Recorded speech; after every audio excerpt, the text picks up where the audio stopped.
Hello everyone, welcome to the Narcissism Decoder. I'm your host, Dr. Anthony Mazzella.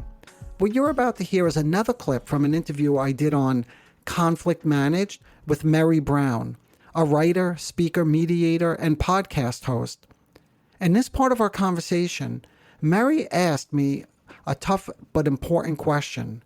If you know you have a narcissistic boss, how do you get that boss to follow structure, meet expectations, and actually be accountable, just like everyone else?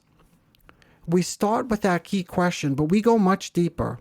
I talk with Mary about the importance of mental differentiation, how to maintain your psychological boundaries when you're caught in a power dynamic with someone who blurs or invades them. We also explore relational enactments, those repetitive patterns that get triggered between people, and how to begin untangling yourself from them, especially when the other person seems completely unaware.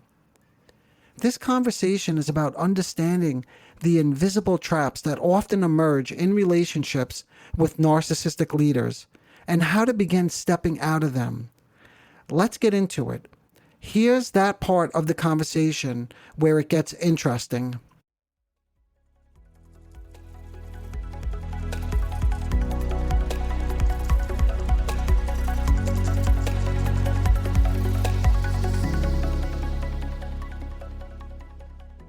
How do we get them to follow the program that is expected to be gainfully employed at this organization, because this is the standard for everybody here? Okay, so I want to answer this one from a psychodynamic perspective, which is going to be a little bit surprising, I think, to you, but Okay. let me give it a shot, and I'd love to get your reaction to this, okay? So the first step then is understanding what the narcissistic person pulls you into. That's the first step, because they don't behave, you're saying, if I'm understanding it correctly, they're not following the rules, right? So they don't just behave in a certain way, but they create what we call a relational field. In other words, it's all about trying to get people, people who are working under them, let's say, to behave in a certain way. See, that's why I said to you, Mary, wait, we're trying to get them to behave in a certain way, but they're trying to get everybody around them to behave in a certain way. And that's the first step, is not getting pulled into this, because the moment someone starts organizing, like if you start organizing your energy around managing their mood or looking for their approval, which is very common when you have these kinds of bosses, that you look to please them. Once you start giving up your own needs in any way, compromising your values, let's say, or your own standards, then your internal world is beginning to revolve around them and their needs. And this is when your sense of self begins to erode. So helping them, I would say, starts with helping you, okay? I know this sounds paradoxical, but the first step is protecting your well-being, which means what we call mental differentiation. In other words, recognizing what belongs to you and what belongs to them. What emotions are theirs and what are yours? What are yours, okay? So sometimes you can't set boundaries because this is your boss, right? Or a superior, or someone who has some power over you, let's say. And that's one of the things that I hear quite frequently when they talk about how do you deal with somebody who has, these narcissistic characteristics. And the advice is always set boundaries. But setting boundaries is not easy. It's very complicated. It's not to say that you shouldn't do it, but it should start with what we call internal boundaries. And that's the self-other differentiation. So even if you can't set external boundaries, you can always set internal ones, okay? So if I could be just a little bit more nuanced, if you are recognizing this and you're trying to aim for this level of differentiation, sort of the psychodynamic position then would be that understanding that with these individuals, their whole world revolves around pulling you into what we call a relational enactment. They try to get you to enact something and play a role. Now, the role could be that you're there to admire them. You're there to praise them. You're there to please them. Maybe you're the scapegoat. You're always playing that role. You're the one who's always to blame. So the goal then would be to sort of pause and reflect and to think, how is it that I am getting pulled into this role? See, because this is where it becomes a little bit more complicated because it's very easy to say, how do we try to get the narcissist to do this? As if it's just solely their problem. You see, it's again like back to the Yeah. dialysis unit, right? Mhm. Like, how do we get them to behave, be compliant, get their treatment, conform, right? But it's more nuanced than that. So, what I'm suggesting, if you're open to this, to try to consider that this is a relational dynamic that goes on between two people, sometimes multiple people, where something is getting played out, something is getting enacted, and just stepping back, pausing, reflecting on that is the first step. But let me pause myself and just check in with you to see how this sounds. I don't know if it sounds like kind of strange or if you have any questions or anything I could elaborate on in terms of what I described. Well, I think it sounds perfect because when I think about conflict resolution, many times we Mm, say the problem is external. You're the one causing me pain. You're the one doing it. You need to stop, apologize yeah, because I'm the hero and you're the villain.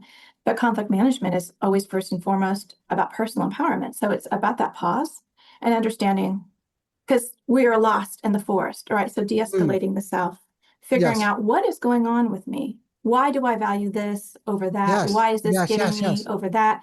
And that all of that work, conflict management is mostly about this internal work before you, even if you need to, but you typically do something external.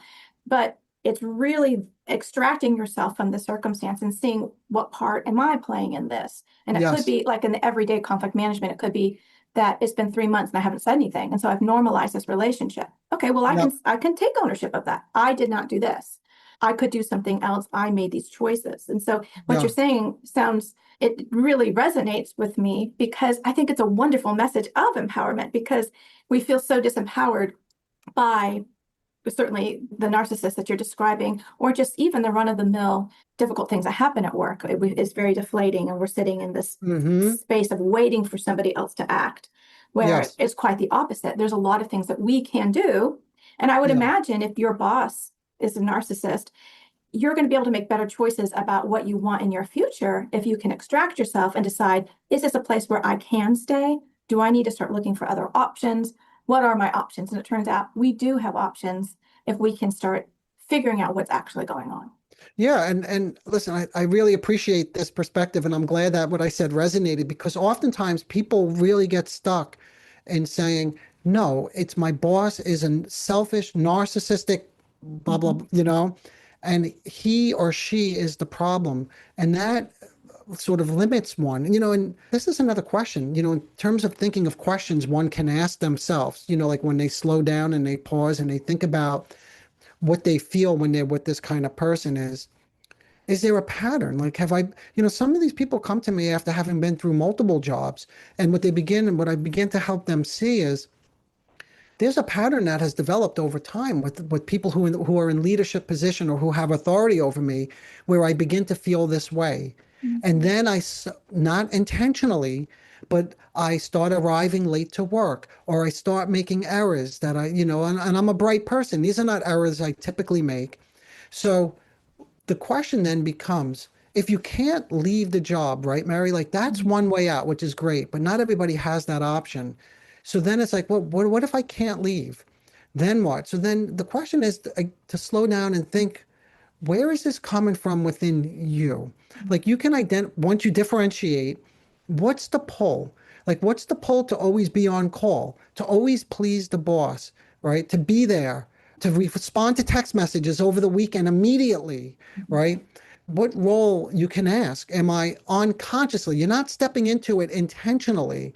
And what anxiety or fear might be driving it? In other words, what if I don't respond to the boss right away or run errands for him or her? What's the fear? So, what might it be like? We call this maintaining an observing ego. So, what would it be like to step back and observe what part you're playing? And this is empowering. I'm so glad you said that. It's not about blaming. It's not like we're saying this is somebody's fault because remember, it's a relational dynamic that gets enacted. So it's not like it's somebody's fault, but this is what leads to insight. And like you said, this is what leads then to hope. That if you first have maybe some insight into, yeah, what's going on? Why am I feeling this pressure? What am I afraid of? How am I contributing to keeping this dynamic alive? I don't like it. I'm not saying I like it, but I can't get out of it for some reason. And I need to really step back and think, what keeps me compelled or, sort of entrenched in this dynamic? All that could be really helpful because now you have a different way of responding to the boss if you can understand your own role in it. Yeah. Yeah, absolutely. I don't think that we're ever, certainly our role at work is not to change anybody's personality, but we can look at Yeah. behaviors that are not working for us. But in order to get to that place, I have to untangle all of my emotional responses.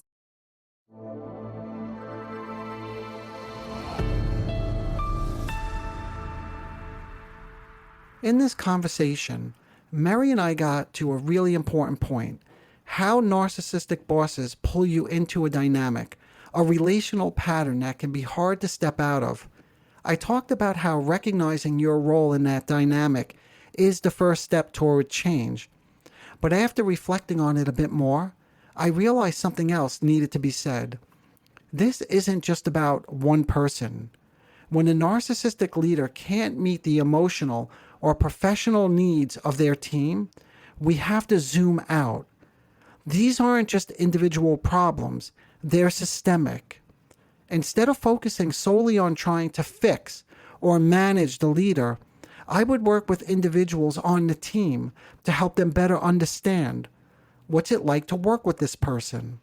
What emotional patterns are getting stirred up in me? What roles, I would wonder, are you slipping into without realizing it? And what's powerful is that when people, and I quote, around the narcissistic figure begin to shift, it changes the system. That shift creates the conditions for something different to happen, even in the narcissistic leader. Because once the old relational script starts to break down, the leader may become more available, sometimes even curious, or better yet, anxious. Why is an anxious leader a good thing? It brings us back to the beginning of this interview, where I talked about the importance of creating, and I quote, inner conflict in the narcissistic leader, prompting them to question why things aren't working the way they used to. If you haven't heard that, I posted that one last week. That was clip 1 at the very beginning. So for instance, if the leader's usual tactics, intimidation or charm or maybe control, stop getting the same response, they may begin to feel unsettled or less in command. That anxiety, while uncomfortable, can typically create a window, a moment where they're more open to feedback or willing to reflect. And that's often when you begin to engage them in a different kind of conversation, one that isn't just about, for example, fostering compliance among the staff, but about connection and accountability. This idea of opening the window for real change is something that I've explored more extensively in a series I recorded on, and I quote, healing narcissism. It's a 4-part series where we look at how even deeply entrenched narcissistic patterns, in particular the grandiose structure, can be softened through relational engagement and genuine curiosity.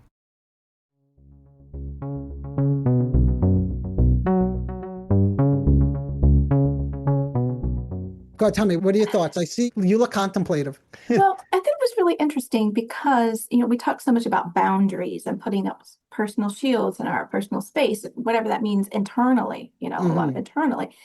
And then when you said draw closer to, Yes. I think that's very interesting. And I think it would take quite a bit of emotional maturity and sense of self to go closer and not get engulfed, or to get closer. But then it made me think about this. So maybe you can put these things together. Okay. When somebody has a physical illness, let's say they're going through dialysis, right? And so Okay. we empathize in a certain kind of way. And maybe somebody is acting in a certain way or needs a certain kind of accommodation because they have a physical illness. And we think, well, of course, right? You just went through chemo and so you're tired. or maybe you're having some brain fog. And so we Yes. extend a certain kind of empathy and we have a kind of understanding about their behavior because they are physically ill. So when somebody is mentally ill, so they have a mental disorder, so, they've got this narcissistic Hmm. diagnosis. If I somehow that has been disclosed to me, so let's suppose I know, let's say they have disclosed it to me. So I know this about them, that they are suffering from a mental illness.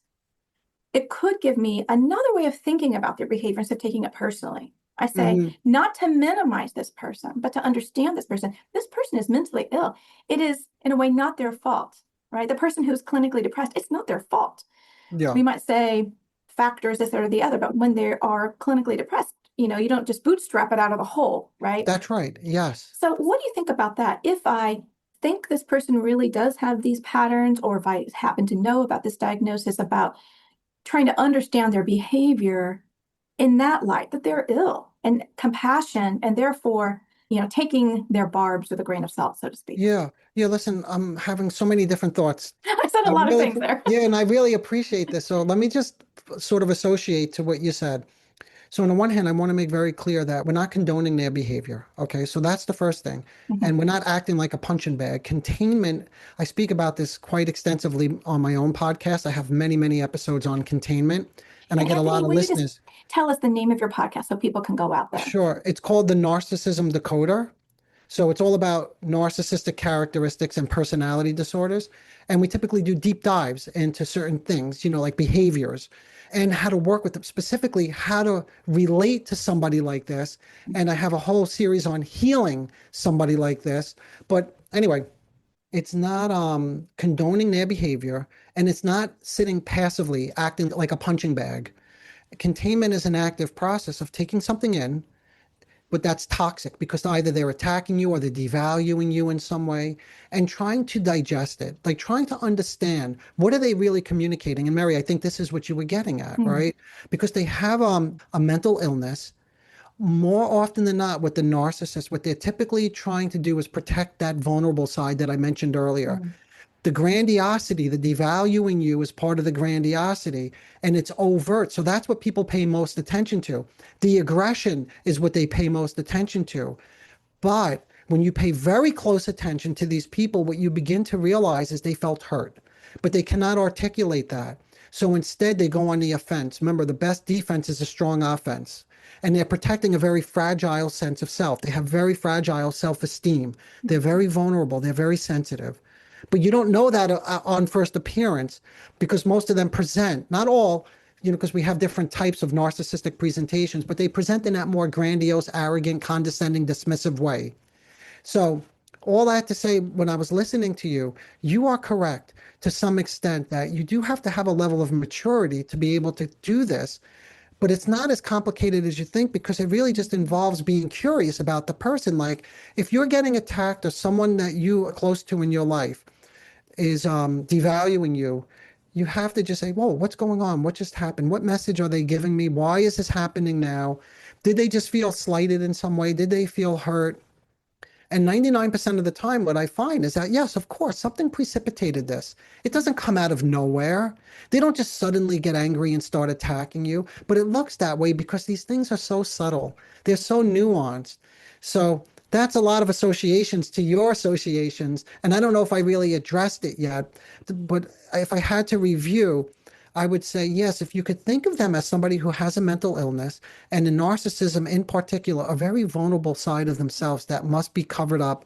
Doesn't mean you need to be a punching bag, right? It doesn't mean you need to condone the behavior because that's not what we're discussing. We're just saying if you have the capacity to get closer and talk to them about what's going on in the moment, now you have the opportunity to really connect with them instead of putting up that shield or gray rocking. I think that's where we started this really interesting and helpful sort of digression. So thank you for that. That was Did really that help? Like, interesting. I don't know Yeah, if I answered the actual question in there. I hope I did. I think so. I mean, I think I threw a lot at you, but Yeah. you came back to this word curiosity, which I just think covers so much in our work relationship. And because I am very wary, and of course, you're not saying that any of us at work who are not practitioners and in a long relationship with someone, we're not diagnosing anything, but we Hmm. can be curious. And Yeah. we can, when we see a behavior that negatively impacts us, we can be curious. And I like what you just said about in the moment, because there's something can be scary in the moment to call out a behavior, but it's right then that we can have a kind of understanding and have this relationship with a colleague or a boss so that we can work well together Yes. now and into the future. But when we don't know how to have difficult conversations, when we don't address what needs to be addressed, we drive these wedges, which makes it really difficult to collaborate, to Hmm. have fruitful work environments, to deal with the difficulties that arise, which are going to arise. Conflict is normal. We're going to have it. It's not bad. It only becomes negative if it's unaddressed and then prolonged. Let's take a quick break. Are you tired of feeling like you're walking on eggshells all the time? Do you feel drained, confused, or like nothing you do is ever good enough? Are you stuck in a cycle of elation, then criticism and confusion? If any of this sounds familiar, you're not alone. And that's exactly why I created Office Hours with Dr. Anthony Mazzella. That's me. Office Hours is a low-cost, small group space where you could bring your questions about narcissistic traits and dynamics and the places where you feel stuck. You'll be met with honest, grounded feedback. I'll hold the group with structure, but there's also space for a real conversation. This is a space designed for anyone looking for clarity, insight, and support. If that sounds like you, just click the link in the show notes to join us. Okay, I hope to see you there. Yes. Yeah, I would say conflict. It kind of brings us full circle. We were talking about how with the dialysis patient, there was a lot of interpersonal conflict Yeah. rather than inner conflict. There was no conflict about them missing their dialysis treatments. So in that way, we needed to raise their conflict. They needed to be more conflicted about very damaging decisions they're making. Oh, so this reminds me, you did ask a question kind of like, how do we get that kind of boss or leader to behave? I know you didn't use this exact language, and I kind of made light of it, like, oh, so we're trying to get him to behave in a different way. And I mentioned the first step is starting with you, not with him, right? But one way to do that, another way that I was just thinking now that you brought us back to conflict, is this kind of leader may have no conflict at all about the way they treat other people. So a secondary goal would be to help them become more conflictual, Mm. right? And by doing that, you hope to raise internal conflict, because that kind of conflict is good. It's good to be in conflict and not just think that you know everything or everything is always everybody else's fault. Mhm. In a conflict is a developmental achievement, to your point. Mm. And if you can raise their level of conflict and engage their curiosity and get them thinking, well, why is it you think that so many people on your team quit in the last year? Like, have you given that any thought at all? What's your theory on that? Is that something you like to talk about a little bit? Because I have a theory as well, if you're open to hearing it. You see, now we're trying to engage someone in a discussion. Mhm. We're not blaming him. We're not saying, look what kind of leader you are, but we're letting it come from him by raising his level of sort of curiosity, and hopefully he can become conflicted about it. That's a really interesting, because another thing that I see, not necessarily with a personality disorder, but somebody is having a conflict with another colleague, but the other colleague doesn't know it, right? Hmm. Because from their Yes. perspective, everything is fine, but the person has not articulated, but they just assume, well, they're in distress, so the other person is in distress, and therefore they're intentionally doing this. I'm very interested in what does it mean to be quote unquote professional, and in a lot of conflicts, one person says essentially the other person is not being professional, or vice versa, because we have different understandings Mm. about what are the norms here, what is Hmm. actually going on, or what has happened, what should be happening. So Yes. again, this curiosity, because you're not going to solve a problem with another person who doesn't even know it's a problem. So I'm curious, Mary. Yeah. So just to follow up on your example, is there a next step? Like, let's say someone's having a conflict and the other person is not even aware that there's a conflict. What sort of approach do you recommend their approach, or is there an approach that you take? Like, I hear that you're advocating for dialogue, so I'm Yes. imagining you would encourage the person who has this conflict to begin to talk or address, discuss it with the person who's not even aware. Is that where Yeah, you would start? absolutely. Because a lot of times the person thinks they are aware. Right. Mm. So you don't even know. I mean, this is one of the, I'm so glad that you used the word dialogue. I'm so keen on that, because we make up stories about other people, but Yes. it's so important to, as a part of the dialogue, the thing that you are looking for is more information and getting into a place to realize you don't really know what's going on. So let's suppose somebody is chronically late for meetings and you're having a conflict with them because you value 8 is 8 and it doesn't seem as they are and it feels like they're being disrespectful. And so saying, I noticed this week you were 5 minutes late on Monday, 15 minutes late on Tuesday to the meeting, and on Thursday you were 7 minutes late. What's going on? So that genuine curiosity, so the other person is seeing that you're bringing this up, but you're not filling in the blank. I see. I like that. Starting that, stating it matter of fact, and then starting the process of the dialogue, because the dialogue is really being genuinely curious, not like, tell me what's going on, but what is going on, and addressing the specific behavior instead of that person only cares about themselves. Well, what do you mean? That person's disrespectful. Well, what do you mean? So all this work before you ever have that conversation on yourself, so you can articulate to have an adult-to-adult conversation with someone you're going to see tomorrow as to moving forward. Yeah. Okay. Oh, can I do it again? Can I associate to this example? Yes, it's please. so rich and I really appreciate it. So here are my immediate thoughts. One is, instead of what's going on, what I would do is I would make sure that I pull up a chair and we're at eye level and I say, I would start it exactly the way you did, is like detailing the lateness. And I would say, is everything okay? Right. And that's a little different than what's going on. And words in my field are like so important, but I'm genuinely curious or concerned, like, is everything okay? Because it's not like you, unless it is, then I wouldn't do that, because I wouldn't want to be disingenuous, because maybe this has been going on for a year, which would be very different, right? Periodically.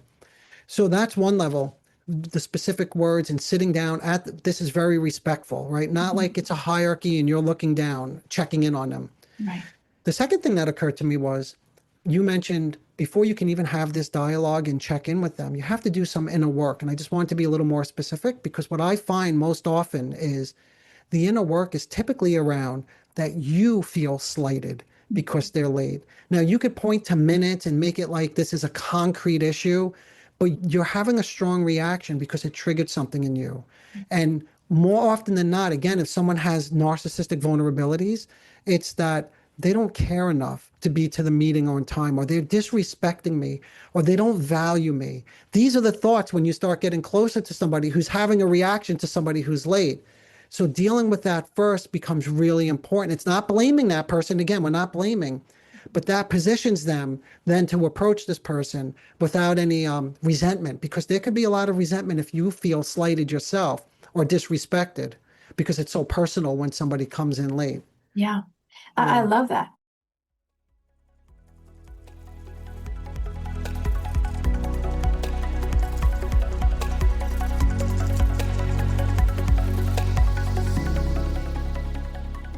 If this part of the conversation resonated with you and you'd like to hear the full interview, you can head over to Mary's podcast, Conflict Managed. I'll include the link in the show notes below. I hope these reflections on narcissism in the workplace gave you something to think about, especially the deeper dynamics that often play out behind the scenes. As always, thank you for listening. Take good care of yourselves, and I'll see you next time. Bye for now.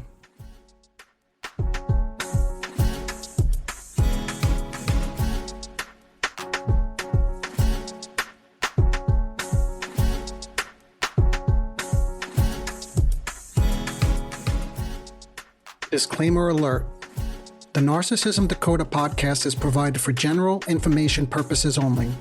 The content presented in this podcast is not intended to diagnose, treat, or cure any psychological condition related to narcissism. The content on this podcast should not be considered a substitute for professional medical advice, diagnosis, or treatment. For specific advice pertaining to narcissism or any other psychological condition, you could reach me directly. I am an experienced mental health practitioner who is always taking on new patients. If you would just like a consultation, I can do that too.